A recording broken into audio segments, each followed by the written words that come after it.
História de uma alma.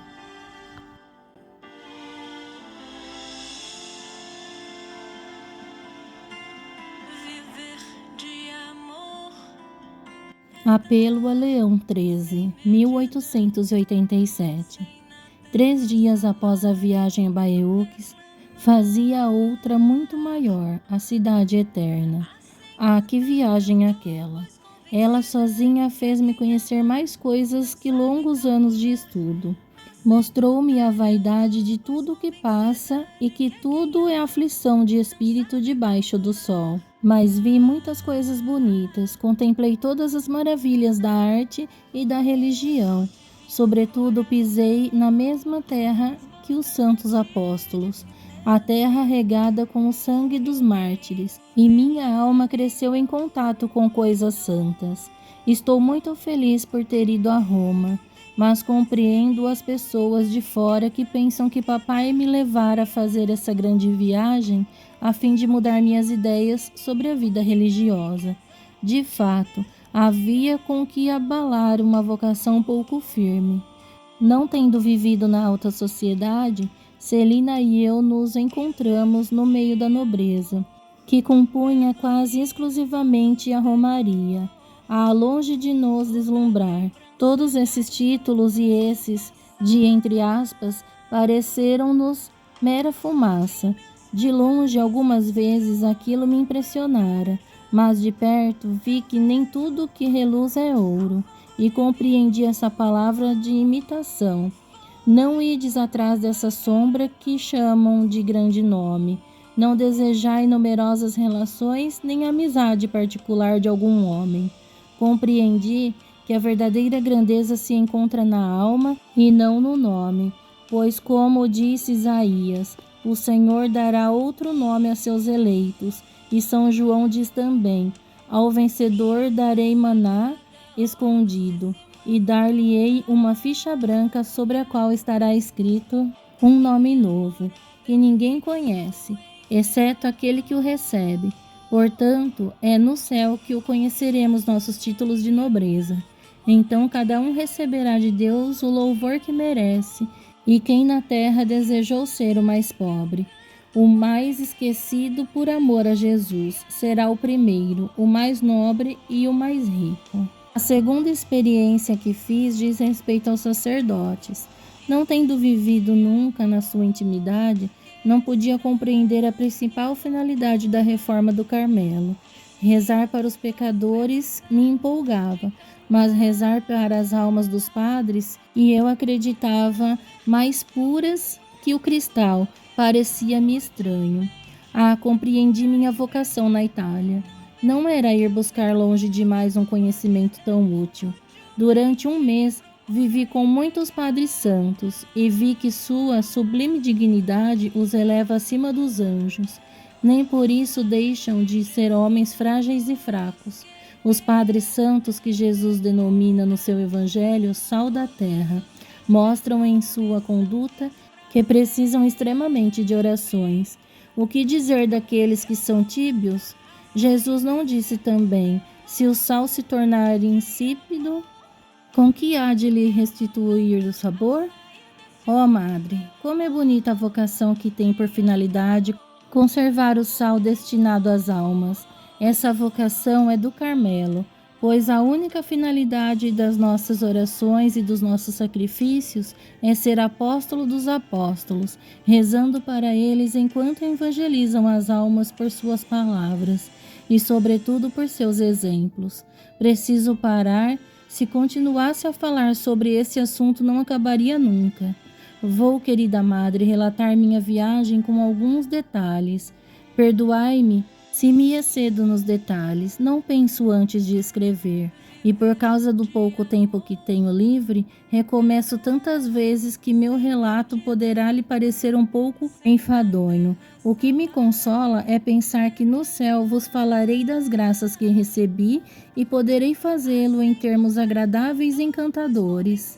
Nada mais haverá para interromper nossas efusões íntimas, e num único olhar tereis entendido tudo, sendo que ainda preciso usar a linguagem da triste terra.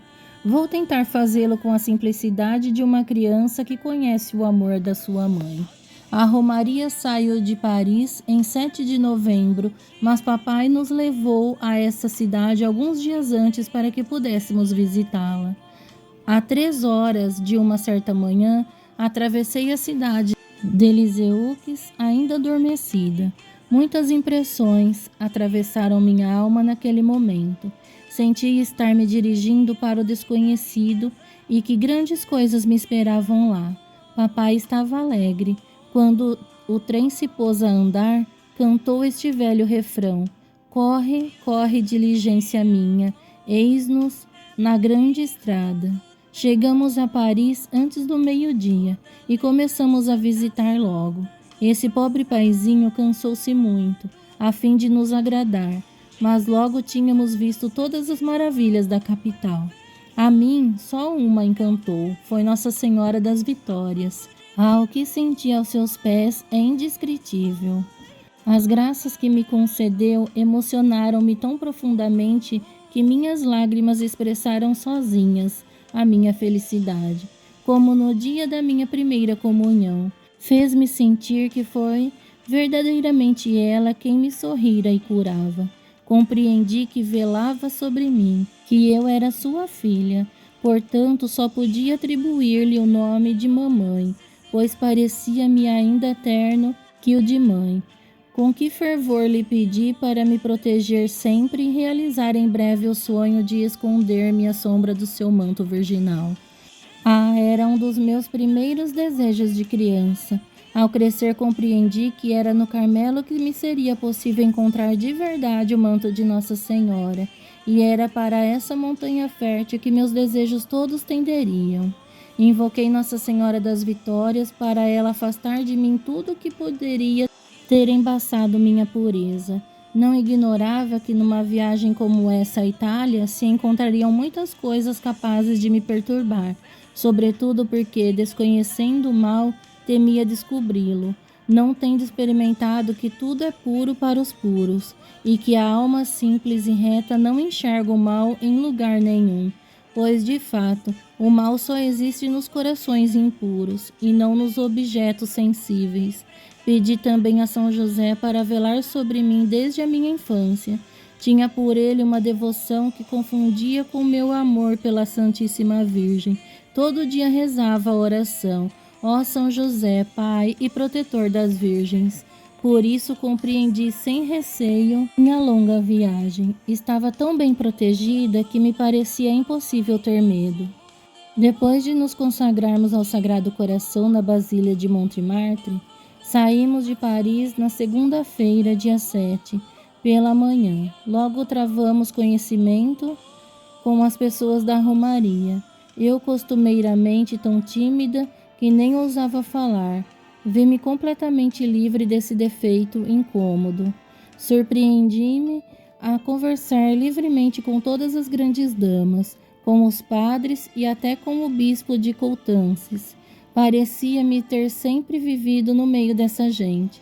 Creio que éramos queridos de todos, e papai parecia orgulhoso de suas 2 filhas. Mas, se ele estava satisfeito conosco, também estávamos com ele, pois no grupo todo não havia senhor mais bonito e mais distinto que meu rei querido. Gostava de ficar cercado por Celine e por mim. Muitas vezes, quando não estávamos num carro e eu me afastava dele, chamava-me para eu lhe dar o braço como em Lisieux. O padre Reverone prestava atenção a todas as nossas ações e muitas vezes via-o observando-nos de longe. Na mesa, quando eu não estava na frente dele, ele encontrava o meio de se inclinar para me ver e ouvir o que eu dizia. Sem dúvida queria conhecer-me a fim de saber se de fato eu era capaz de ser carmelita. Creio que ficou satisfeito com o exame, pois no final da viagem pareceu bem disposto ao meu favor. Em Roma, porém, estava longe de me ser favorável, segundo vos contarei adiante. Antes de chegar a essa cidade eterna, meta da nossa viagem, foi-nos dado contemplar muitas maravilhas. Primeiro foi a Suíça com montanhas, cujos cumes se perdem nas nuvens. as cascatas caindo de 1000 diferentes e graciosas maneiras, os vales profundos cheios de samambaias gigantes e de urzes cor-de-rosa. Ah, Madre querida, como as belezas da natureza distribuídas em profusão fizeram bem à minha alma. Como a elevaram para aquele que se agradou em lançar tamanhas obras-primas numa terra de exílio que deve durar apenas um dia. Não tinha olhos suficiente para contemplar. Em pé na portinhola, quase parava de respirar. Queria estar ao mesmo tempo dos dois lados do vagão, pois ao virar-me via paisagens encantadoras e diferentes das que estavam na minha frente. Às vezes estávamos no cume de uma montanha, a nossos pés precipícios de profundidade inalcançável pelo olhar pareciam querer nos engolir, ou ainda um charmoso e pequeno lugarejo com seus graciosos chalés e seu campanário, por cima do qual balançavam indolentes algumas nuvens resplandecentes de brancura. Mais longe, um vasto lago, dourado pelos últimos raios de sol, com ondas calmas e puras, a mesclar o tom azulado do céu aos fogos do crepúsculo. Apresentava a nossos olhares maravilhados o mais poético espetáculo que se pode ver. Ao fundo do vasto horizonte, montanhas de formas indecisas, que teriam escapado ao nosso olhar, não fossem seus cumes nevados que o sol tornava ofuscantes, acrescentavam um encanto suplementar ao belo lago que nos encantava. Vendo todas essas belezas, surgiam pensamentos muito profundos em minha alma. Tinha a impressão de já estar compreendendo a grandeza de Deus e as maravilhas do céu. A vida religiosa apresentava-se a mim tal como é, com suas submissões, seus pequenos sacrifícios feitos às ocultas. Compreendia como é fácil em si mesmar-se, esquecer-se e sublime finalidade da vocação, e me dizia: mais tarde, no momento da provação, quando prisioneira no Carmelo, só poderei contemplar um pequeno canto do céu estrelado. Recordarei o que vejo hoje.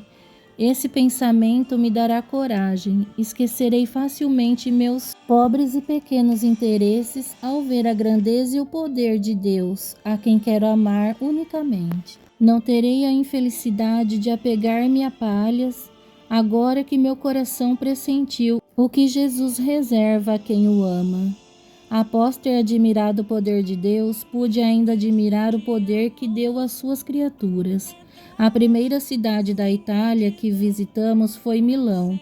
Sua catedral, inteiramente de mármore branco, com estátuas numerosas para formar um povo incontável, foi examinada por nós em seus mínimos detalhes. Celina e eu éramos intrépidas, sempre as primeiras e seguindo imediatamente a sua excelência, a fim de ver tudo o que se referia às relíquias dos santos e ouvir as explicações. Assim é que, enquanto celebrava o santo sacrifício sobre o túmulo de São Carlos, estávamos com o papai atrás do altar, com a cabeça encostada na urna que contém o corpo do santo revestido dos seus trajes pontificiais. Era assim em todo lugar, exceto quando se tratava de subir onde a dignidade de um bispo não permitia, pois naquelas ocasiões sabíamos nos afastar de sua grandeza.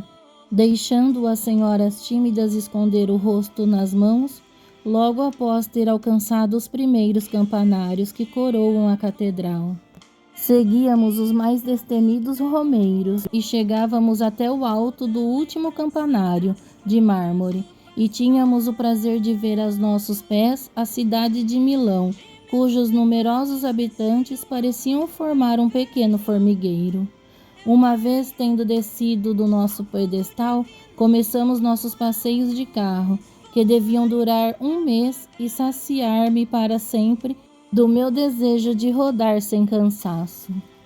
Santa Teresinha do Menino Jesus, rogai por nós.